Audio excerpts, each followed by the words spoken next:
National Referral Mechanism, or NRM.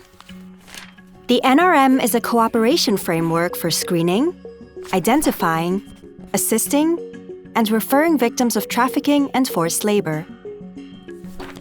It was approved by the Anti-Trafficking In-Person Committee in March 2022. The NRM was developed based on international and national frameworks on victim protection. 1. Right-based approach. 2. Non-discrimination. 3.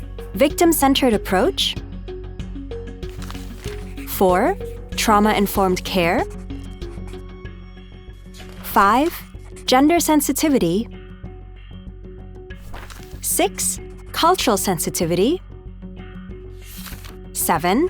Victim-friendly approach. 8. Do no harm and no punishment. 9. Empowerment. 10. Confidentiality. The NRM is applied for individuals who have reasonable suspicion to be victims of trafficking, including adults and children, Thai nationals, and migrants. The NRM operation is divided into 4 stages. 1. Frontline response. 2. Screening process. 3. Identification process. 4. Protection process. Officers shall seek the victim's consent for each stage of the NRM, providing them a reflection period to reflect on their needs, including joining the identification and protection process. The duration for the reflection period is 15 days for the 3rd stage, identification process, and 30 days for the last stage, protection process. Stage 1. First response. At this preliminary stage, frontline officers, both governmental and non-government agencies, may receive information from an informant regarding potential trafficking in-person cases. The frontline office then needs to obtain preliminary information and transfer the information gathered to the first responders for the screening process, or process the information themselves if the frontline office also holds the authority of the first responder. Stage 2. Screening process.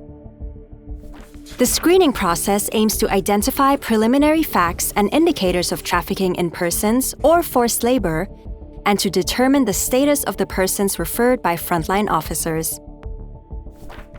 The screening process should be conducted by, at minimum, one of the relevant first responders of the NRM, for example, immigration officers for irregular migrants, or Thai MEC for those rescued at or escaped from sea. If the first responders believe that the persons are victims of trafficking, the first responders can refer the case for formal identification and status determination to the competent authority. Stage 3. Identification process. This stage is the formal victim identification and status determination carried out by the competent authorities in the multidisciplinary team. The competent authorities are the decision-making government officers. The case determination will be considered based on the information obtained from the interview and other information acquired during the reflection period. This reflection period lasts up to 15 days. However, these 15 days can be extended on a case-by-case basis. This stage can be done in the identification center managed by provincial governments, recommended if they are migrants who do not have a stay or entry permit, or in the competent authority offices. The Ministry of Social Development and Human Security, or MSDHS, and the Ministry of Labor, or MOL, will collaboratively work on the case management and assistance to the victims. Stage 4. Protection process. This last step of the NRM focuses on providing protection to the identified victims.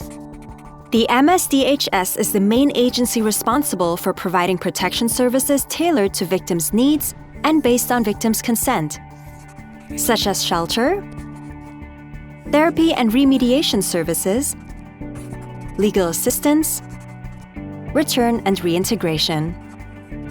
Services will fall under the 30-day reflection period timeframe and can be extended based on the victim's needs and consent. Taking into account their physical and mental trauma, victims are provided with such services before deciding to cooperate in the fact-finding process, legal assistance, and criminal prosecutions. Counseling will be provided to help them decide whether they are willing to participate in the criminal justice process. If the victim wishes to withdraw from assistance, the Welfare Protection Center for Victims of Trafficking in Persons, or WPCVOT, must report the withdrawal to the Division of Anti-Trafficking in Persons to coordinate with the victim's countries of origin on the return process. If the victim is willing to participate in the justice process, the WPCVOT shall coordinate with police officers to prepare investigation reports, prosecution reports, and further actions to protect the victim. In case the victim is a child, the procedure should follow the principles prescribed by the Child Protection Act BE 2546 and the Convention on the Rights of the Child.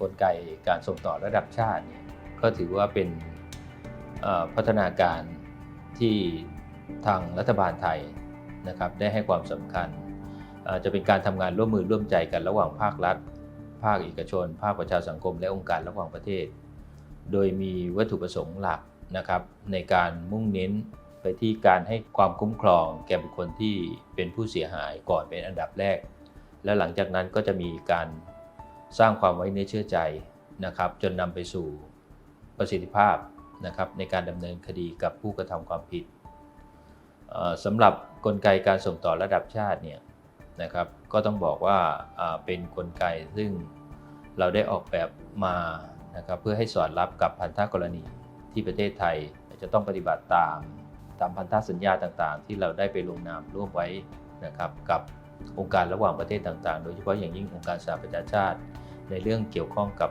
การป้องกันและปราบปรามการค้ามนุษย์รวมทั้งการบังคับใช้แรงงานเพื่อให้ผู้เสียหายได้รับการคุ้มครองและมีการพัฒนาในเรื่องของการคุ้มครองให้ความช่วยเหลืออย่างมั่นคงและยั่งยืน